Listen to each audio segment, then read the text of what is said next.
The next thing we need is LocalDB. LocalDB is an extension of Microsoft SQL Server 2012.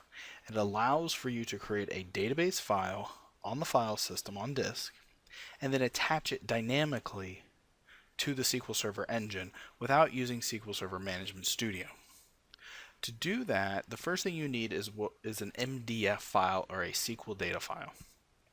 My recommendation throughout the rest of the term is that you store your MDF file inside of the app_data folder. Now, let me preface this. The local DB is designed specifically to be used for development purposes. It is not to be used in production. It can be used in production, but Microsoft does not recommend it.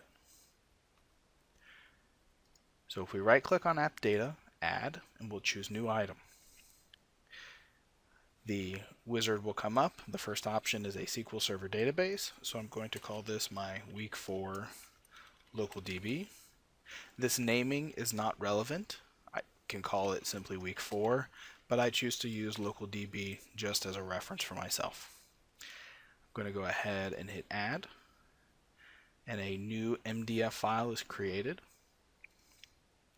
So I now have a database file. This database file is completely empty. You'll see on the Server Explorer that there is a week 4/localdb that exists now. We can open that and see inside of it that there are tables, views, stored procedures, functions, and all the other components of a SQL database. The Server Explorer acts as a mini version of SQL Server Management Studio. Hopefully you're familiar with that from your SQL courses. But it gives us the ability to view tables. We can right click and do add table. We can right click and add views, stored procedures, and etc.